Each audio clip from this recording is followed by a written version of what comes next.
Газизларым, біз бүгін Татарстан, Бұлғар мәркәзімізде Ислам академиясынан репортаж алып барабыз. Қаршымызда Ринат Ахматгарей ұлы Набиев. Ринат Ахматгареевич, әлбәттә, милләтне мәңгегә туплыйсан килсә, аның иманын үстер, мәгарифен ныгыт дигән әһли ислам галимнәребезнең насихатлары бар. Менә әлбәттә, мәгариф укыту мәсьәләсенең аның ни иске шагы юк, ни яңа шагы юк, ул һәр вакыт, һәр гасыр һәм һәр дәвр актуаль. Менә бүген ислам мәгарифен үстерү, аның концепциясын алып баруны сез үзегез ислам галиме буларак ничек фикерлисез? Рахмат, Мөхәммәд хәзрәт. Менә бүгенге конференция бик тә мөһим темасы белән дә, үзенең вакыты белән дә, һәм шулай урыны белән дә. Монда Болгар Ислам академиясе төзелеп киткәнгә әле 2 генә ел. Шуңа карамастан бу мәсьәләне дәүләти күзлектән, иҗтимагый күзлектән һәм шулай ук фәнни күзлектән бик тә излекле рәвештә өйрәнү һәм аның бер төрле киләчәген билгеләү бара. Димәк, Ислам академиясы Болгардагы тормыш сәхнәбезгә көчле аяк белән баса дип әйтә аласызмы? Сүздә юк. Әлбәттә, менә соңгы 20-30 ел барышында бу мәсьәлә ул бик тә калкып чыкты. Әле менә үткән гасыр азакларында, менә соңгы елында дин белеме, дини белем, илаһият белеме, менә булар барысы да өчесе дә көн тәртибенә керделәр. Һәм нинди төштә, нинди формада, нинди баскычта аны өйрәнергә, нинди уку йортлары төзергә, нинди программалар булдырырга, ул мәсьәләләр бик тә кайный төштә, бик тә авыр иде ул мәсьәләләрне хәл итәргә. Менә мин үземә шәхсән Россия Ислам университетын төзергә булышу өстендә эшләргә туры килде. Аның концепциясында булдырдык, аның юнәлешендә билгеләдек. Менә әле Казанда эшләп килгән бу Россия Ислам институты, аның менә дәвам инде. Ул чорда бик тә без галимнәр белән, дәүләт эшлеклеләре белән, дин эшлеклеләре белән киңәшләшеп, шул юлны билгели төштек. Менә бүген инде әйтә алам, чынында ул чорда инде менә 20 еллар элек без дөрес кыйбланы билгеләгәнбез, дөрес юлга басканбыз. Чөнки менә бер генә мисал китерәм. Хәзерге чорда илаһият белеме дәүләти баскычта өйрәнелә. Ягъни ул фәнни бер төрле белгечлеккә әйләнде. Менә 2015 елның сентябрь айында безнең министрлык, мәгариф министрлыгы Россиянең шул кабул итте. Демәк, менә бу өлкәдә, илаһият өлкәсендә һәм аны аңлау, һәм аны тормышка кертү, шушы иҗтимагый тормышта аны урынын билгеләү, һәм аны файдалану, һәм аны ныгыту кирәклеген чынлап дәүләти хозуктан аны билгеләнде. Шулай ук безнең Россия президенты да бу өлкәне бик тә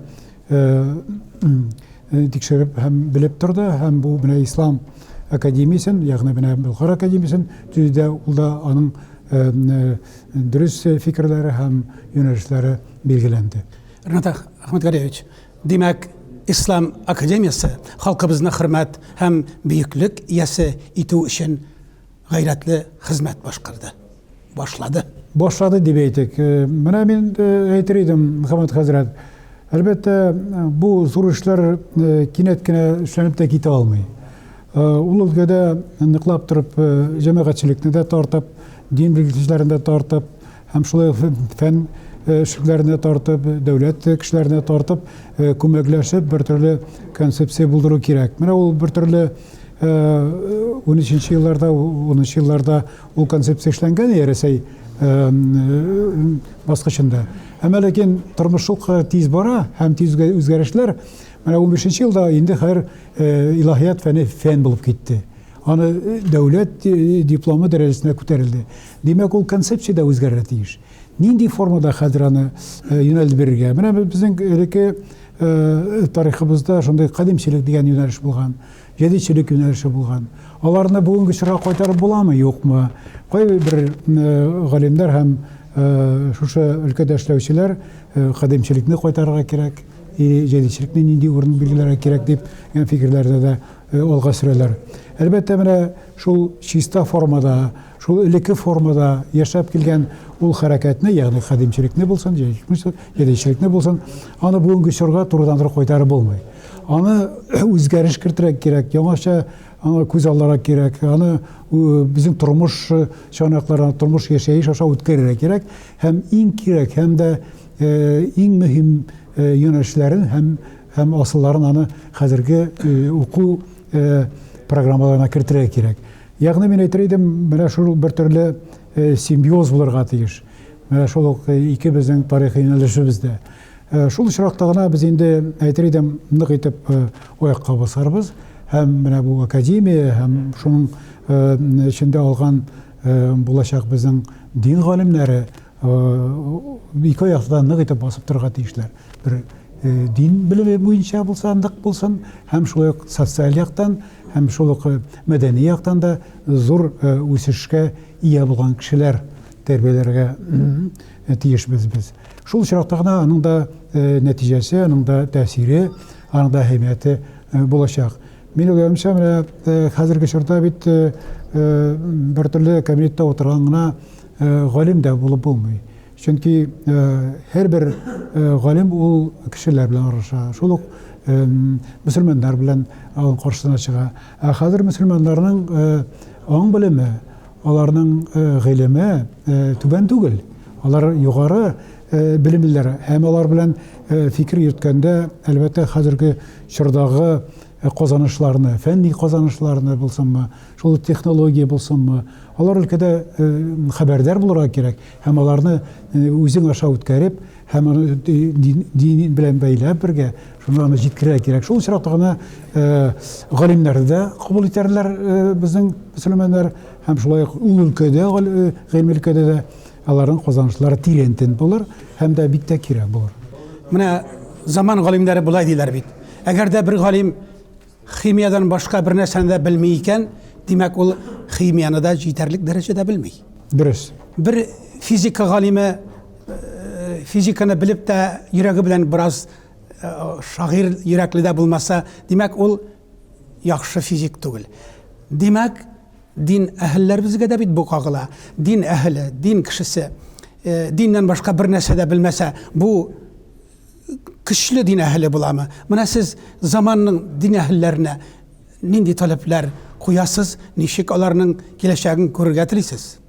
Мин инде үзем дин әһелләренә бурычлар куярга андый вакыйгаларым юк. Әмма ләкин үземнең фикерләрем бар. Менә әлбәттә, менә шушы әле әйткән фикерне һәм сез көчәткән фикерне мин тагы әйтер идем. Шуннан да менә русларда да бар әйтем бар. Нинди побайны аның җәмгыятендә шулай була диләр. Шулай ук имам да. Имам нинди булса, аның җәмгыятендә шулай була. Ягъни шул мәчеткә йөргән кешеләрнең дә дәрәҗәсе шулай була. Менә чынчынлап бу фикерне мин тагы дәвам итәр идем. Булачак имам, әле эшләгән имам чынчында хәзерге чорның халәтенә, аның дәрәҗәсенә тәңгәл килергә тиеш.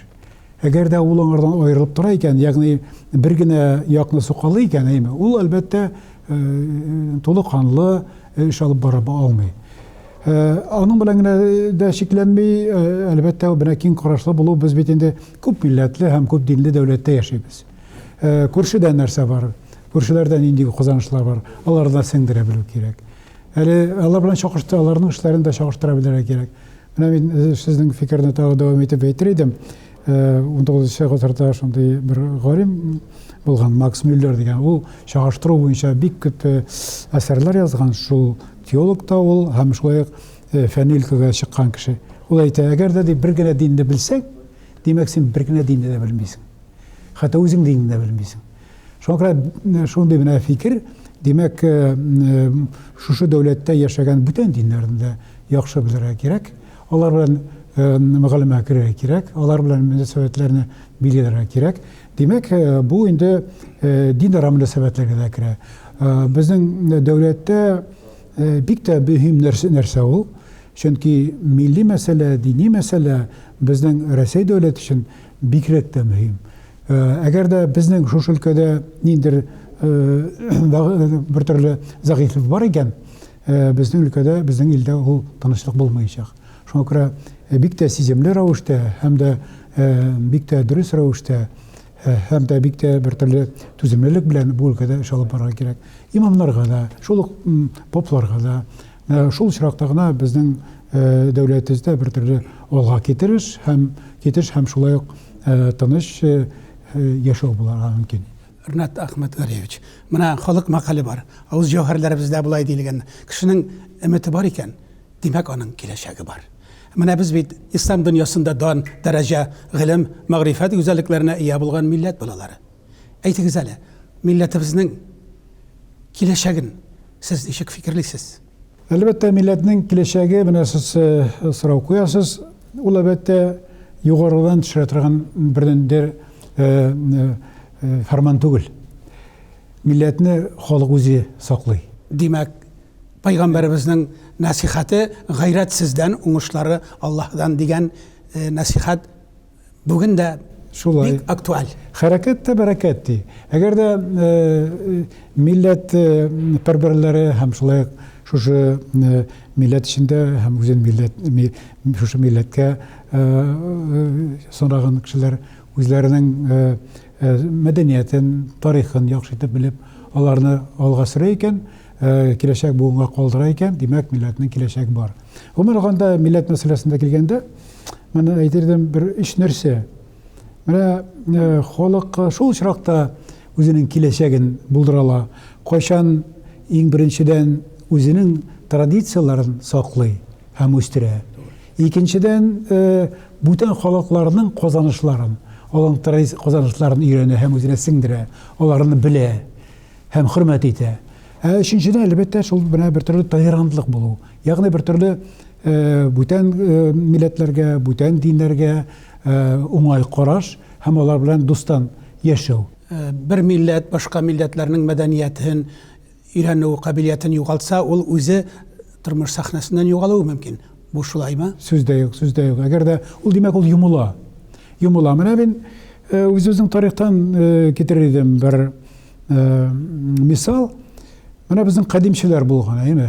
Алар әлбәттә бик тә зур эшләгәннәр, зур эш дәүләт өчен, милләт өчен, чөнки алар милләтне бер төрле укмаштырып тотып торганнар. Чит ниндидер фикерләр булсымы, ниндидер казанышлар булсымы, алар кертмәгәннәр. Тотып торганнар тел буенча да, гореф-гадәтләр буенча да, барысы да. Бер караганда ул яхшы. Димәк, чор өчен ул әйбәт булган. Димәк, консерватизм бик файдалы дип әйткәннәр. Чор өчен әйбәт булган, чыннан да. Инде вакыт үтү белән бит яшәеш үзгәрә, яңа инде яра башлана. Ул чорда шундый караш, ул инде бер төрле катып калучанлык алып бара. Ничектер аны ачарга кирәк. Менә өч фикерне әйтте бит, менә ул халык фикере ул. Чыннан да ачылырга тиеш. Бүтән халыкларның казанышлары үзеңә сеңдерергә кирәк, үзеңнең традицияны югалтмыйча. Менә шул очракта гына милләт үзенең киләчәген булдыра. Әйне менә дингә килгәндә, дин бит ул безнең менә ислам динен карасак, гомумән зур диннәр, дөньяви диннәрне карасак, алар барысы да милләтне читкә тибәләр. Ул милләт алар өчен мөһим түгел. Әмма ләкин ул безнең пайгамбарда да әйтелгән, без сезне кавым итеп яраттым ди. Сезне бер-берегез яхшылыкта ярышыгыз дигән.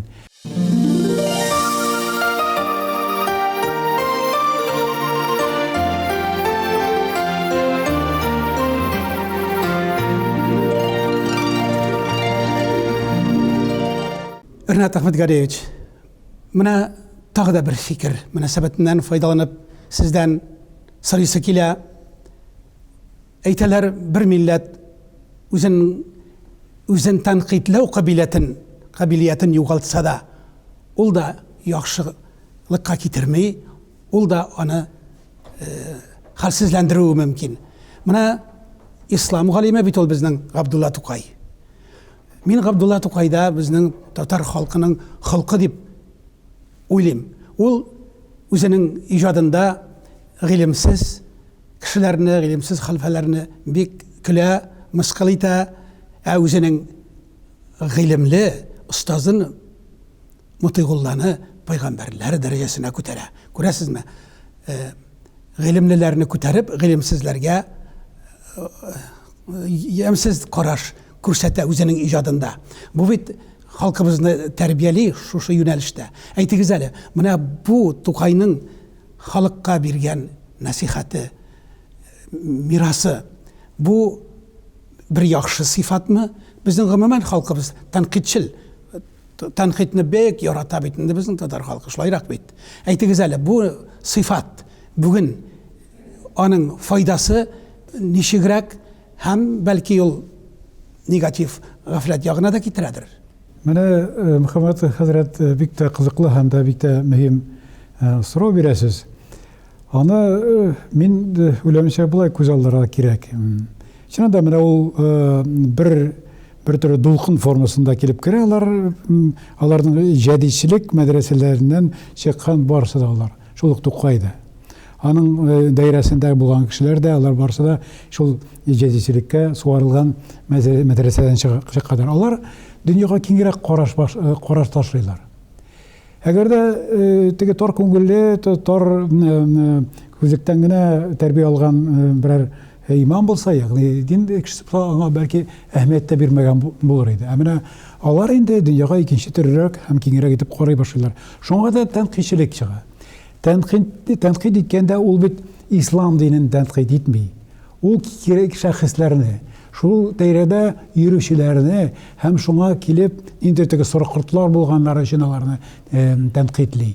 Менә шуңа күрә монда халык традициясендә, халыкның яшәү рәвешендә ул тәнкыйтьләми, менә шул даирәдә йөргән, түбән акыллы булган, түбән белемле булган хәлфәләрне һәм шулай ук имамнарны ул тәнкыйтьли. Димәк, халкыбызның авыз җәүһәрләренә кергән бер мәкаль, тәнкыйть дөрес булса, бу дару, дөрес булмаса, ул агу дигәннәр.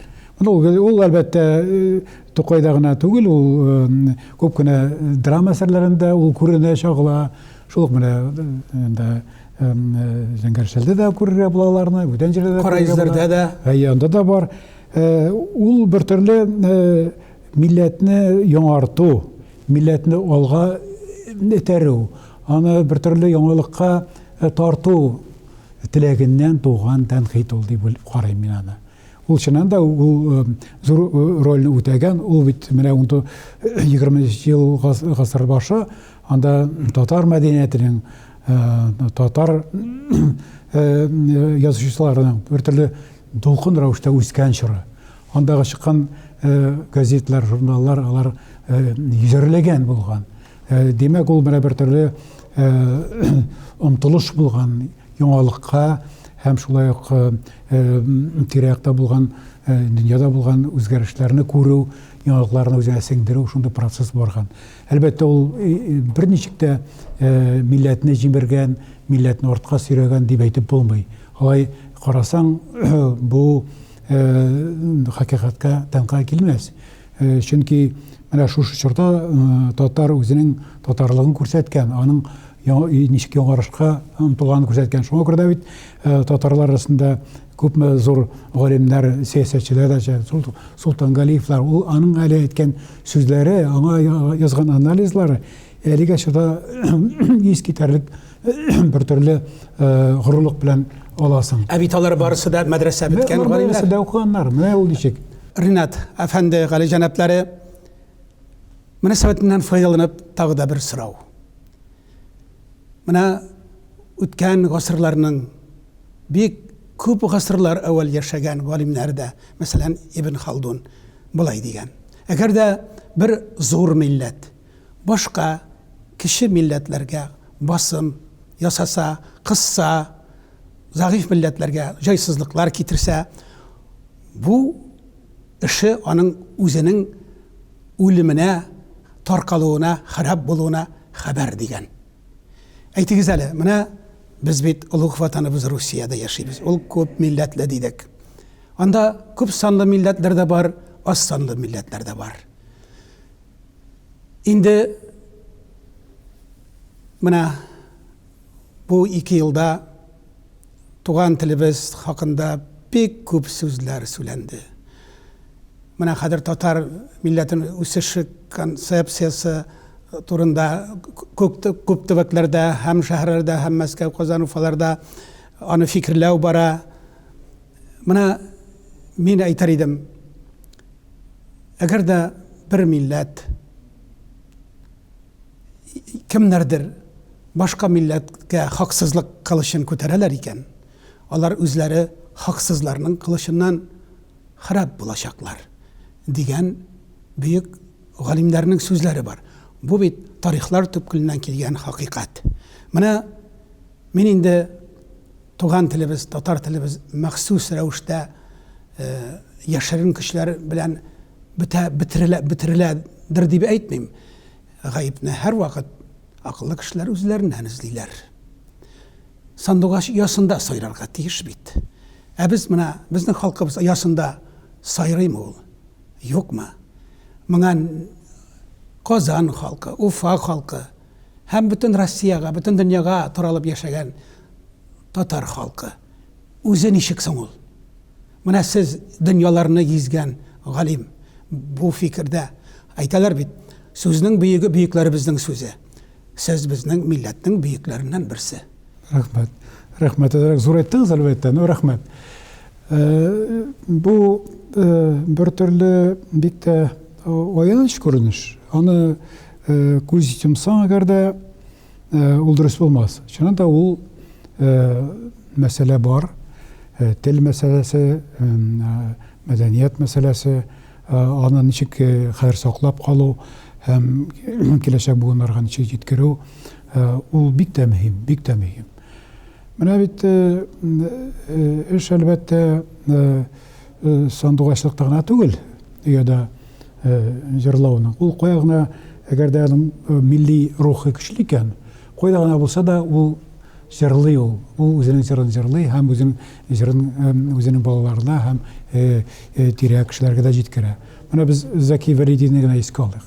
Ул бит менә мәҗбүри рәвештә үз ватанына китәргә мәҗбүр була.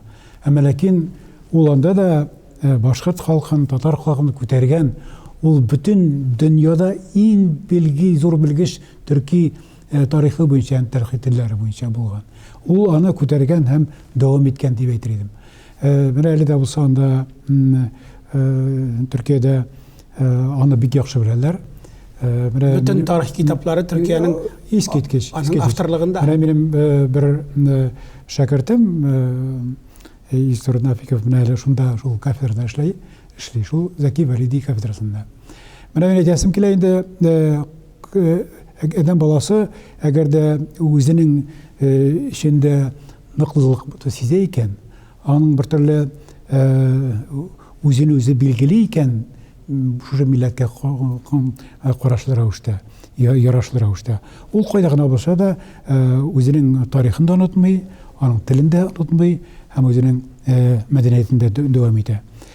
Әлбәттә инде менә хәзер Россия киңлекләренә килгәндә мин шуны әйтер идем. Чынында менә соңгы елларда сезнең менә хәүфле рәвештә тәфсирләгән бер төрле вазгыять, чынында ул борчый, галимнәрдә дә борчый, гади халыкларда да борчый. Ничек бу мәсьәләне җайга салырга? Әлбәттә менә әгәр документларга карасак, шул конституция булсынмы, менә бар стратегия милли сәясәт буенча 2025 елга кадәр дип алган бар стратегия бар. Анда да әйтелгән, Рәсәйдә гомум рухи бердәмлек тудыру кирәк дигән. Әмма ләкин шул ук документта шул ук бүтән халыкларның аның үзенчәлекләрен саклау, аларның традициясын саклау турында әйткән. Шуның бере-бере дә аны сакларга һәм гомум Рәсәй рухи бердәмлеге булдырырга дигән. Бездән бер ягын гына аңлыйлар кайберчеләре. Шул ук, мәсәлән, димәк кирәк гомум Рәсәй рухи бердәмлеге. Бүтәннәрне оныталар. Менә шушы моментта менә галимнәргә дә, сәясәтчеләргә дә чын-чынлап нык итеп шуңа басым ясап үз фикерен әйтергә кирәк. Шул очракта гына сәясәттә дөрес юлны алып була. Мәсәлән, менә ил җитәкчесе әлбәттә нинди басым көчлерәк, ул шуңа ауыша. Менә бит аны шунда аңларга кирәк. Әгәр дә инде менә башыңны йеп төлке шуны гына тыңлап торсаң, бер якны гына, үзең дә шуңа кирип чумасың. Документларда һәм шул сәясәттә андый басым да юк. Андый турыдан-туры әйтү дә юк. Менә шул стратегияны әйтик, милли сәясәт буенча стратегия кабул ителгән. Ул президент, Россия президенты тарафыннан кабул ителгән, аңа имза куелган. Ул шул урында ул сөйләп тора. Менә икенче як менә кеше юк. Шул ук безнең менә җитәкчеләрдән дә, шул ук менә иҗтимагый оешмаларның кеше дә һәм башка шундый кешеләрнең, фән кешеләрендә, шул әгәр дә ул саклау шундый формада булса, ул үзенең уртасын табар иде. Шуңа күрә дә инде мин әйтер идем, монда күбрәк без үзебез монда гаепле. Әгәр дә инде без чынчылап киләчәк буынга үзебезнең тарихны, телне һәм мәдәниятне җиткерә телибез икән, без анда ниндидер көчтә салырга тиешбез. Ниндидер дәүләт белән каршылыкка керү түгел, үзеңнең фикерне белдерү. Яхшы итеп һәм саллы итеп белдерү. Шул чиракта ул чынлап үзенең дөрес юнәлешен ала. Менә әйтер идем мин 90-нчы елларда шундай бер төрле күтәрелеш, милли күтәрелеш, дини күтәрелеш башланган иде. Анда менә мин әйтер идем, шул ук суверенлык идеясы, шул федерация идеялары, ул шундый дип матур дип кайда үсеп китте, һәм республикалар булсамы, өлкәләр булсамы, алар бер төрле күтәрелеш кичерделәр. Милли яктан да, шул ук дини яктан да, һәм шул ук икътисади яктан да. Алар бер төрле территориаль яктан караганда бер төрле патриотизм тудырдылар. Ул зур бу дәүләтне, Россия дәүләтен бер урындан гына җитәкчелек итеп авыр. Ул һәр вакытта бер төрле катып калганлыкка китерәчәк. Әгәр дә инде ул регионның үзенчәлекләре, төбәкләрнең үзенчәлекләрен искә алып, милли һәм дини булсын үзенчәлекләрен искә алып, андагы икътисади мөмкинлекләрне өйрәнеп, әгәр дә шундый формада җитәкчелек ителә икән, ул чынчына Рәсәй нык аякта басып торачак. Рәсәйнең киләчәге күп милләтле һәм күп динле булуының көчле булуы. Ул бер төрле Рәсәй өчен таяныч. Менә әйтәләр дә разнообразие силы диләр, әйме, күп икән. Демәк, ул көчле. Аның конкурентлык көче дә зуррак булачак. Чөнки һәрбер дәүләтнең, һәрбер милләтнең аның үзенчәлекләре, аларның төрле кырлары бар. Аның матур яклары бар. Алар шундый көч алып, яңалыклар кертеп, безнең тормышны бизәп, алар үстерергә мөмкинлек тудыралар. Шуңа күрә дә менә ул дөрес фикер ул. Чыннан да, әгәр дә күп кырлы, күп юнәлешле һәм күп милләтле шундый яшәеш бар икән, ул бер төрле зур көчләргә каршылык туру өчен дә бер нигез булып тора, үсеш нигезе дә булып тора. Менә әйтәләр бит, бер телдә сөйләшкәннәр түгел, бер ниятта булганнар максатларына ирешер диләр. Менә безнең халкыбызга да менә шушы туган телебезне өйдә генә сөйләшү, өйдә генә өйрәнү түгел, өйдә генә өйрәнү, өйдә саклап була дигән сүзгә мин бик ышанмыйм. Ул уйдырма, ул бер үз-үзеңне алдау гына. Өйдән чыккачтында ул файдаланырга тиеш. Хатларда, мөнәсәбәтләрдә, дәүләт язмаларында шунда ул файдаланмаса, өйдә генә өйрәнгән тел ул, беләсезме, үз-үзеңне алдау гына дип аңлыйм мин. Шулай да әйтәләр бит, безвыходного положения не бывает. Шулай да менә галимнәребез бит фикерлиләр.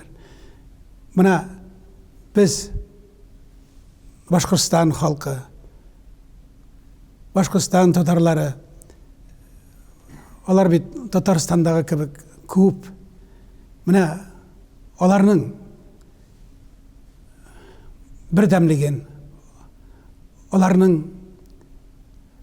киләчәген, шул һәм илгә, һәм ватанга, һәм милләткә мөхәббәт үлфәтен саклау ысуллары, юлларын сез ничек күрәсез? Мөхәммәд хәзрәт, сез инде бу мәсьәләне яшәештән чыгып куясыз. Безнең тормыш күренешләреннән чыгып куясыз. Әлбәттә, һәрбер милләт үзен формалаштыра, үзен укмаштыра, аны тотарга тырыша.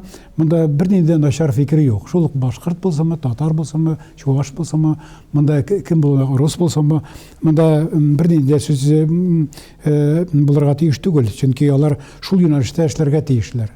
Шул ук менә рус халкы да үзенең телен сакларга тырыша, үзенең мәдәниятен үстерергә тырыша, дөнья күләм үзенең тәфсирен югалтмаска тырыша. Ул яхшы фикер. Шул ук татар булсамы, башкорт булсамы, һәм бүтән халыклар булсамы, алар барысы да шул юнәлештә эшлиләр һәм эшләсеннәр дә. Менә инде Башкортстанда шулай тарих безне шулай ясаткан инде, без анда татарлар да, башкортлар да бергә гомер бакый яшибез. Һәм монда инде безнең тарихыбыз бер, динебез бер. Бүлешәсе малларыбыз юк. Баларыбыз да юк. Ләкин сәнгатебез, әдәбиятыбызда бүлеп рәхәтләнү үзенчәлекләре бар, тел үзенчәлекләре бар. Алар булсын, алар безне бизи генә. Без белән татар башкортны күреп соклана, шул башкорт татарны күреп соклана, бер-беренең җырларын җырлыйлар. Алар бик яхшы. Бер киленнәр төшерәләр, кияү, килен булалар. Алар яхшы күренеш. Менә мин үзем шәхсән минем әти шул менә Имәне кул Чакмаш районы анда башкорт язылган. Әнием Җәмәй дигән авыл якыннан гына ул татар булган. Ул татар авылы булган. Менә минем өчен мәсәлән, мин Татарстанга килсәм, мин башкорт һәм башкорт итеп кабул итәләр дә. Инде менә Имәне кулга үзем Чакмарга кайтсам, мин инде татар. Һәм Уфага барсам да татар. Менә шуңа күрә мин алардан бер дә кимсенмим. Мин аңа шатланам гына, чөнки мин бай, мин ул башкорт культурасында, мәдәниятендә мин начар беләм дип әйтмим, аны хөрмәт итәм һәм беләм дә шул ук татар мәдәниятендә мин күрәм һәм беләм һәм шул мөхиттә дә яшим. Шуңа күрә безнең киләчәгебез бер һәм максатыбыз да бер, тыныч, матур яшәү. Бер-береңә кунакка йөреш, бер-береңә шундай алыш-биреш яшәү итеш. Һәм ул мәдәнияткә дә керә, ул керә шул дин мәсьәләсенә керә, ул керә безнең яшәеш идә дә керә. Әгәр дә без шул өлкәдә тынычлык булдырабыз икән, бер-беребезгә ярдәм кулы сузып яшибез икән, димәк безнең шул ук Татарстан Республикасында, шул ук Башкортстан Республикасында чәчәк атачак һәм Рәсәй кенлекләрендә үзләренең яхшы һәм алдынгы урыннарын алып торырлар һәм киләчәктә дә ул чынбарлыкта шулай булыр дип өметләнәм. Рәхмәт. Сүзләрегез фикер кадәр гүзәл. Инде сөйләнмәгән сүз калмады милләт мәсьәләсендә. Газизләрем, бүген мөхтәбәр шәхесләребез рубрикасында каршыгызда профессор Ринат Әхмәтгәрәй улы Нәбиев булды.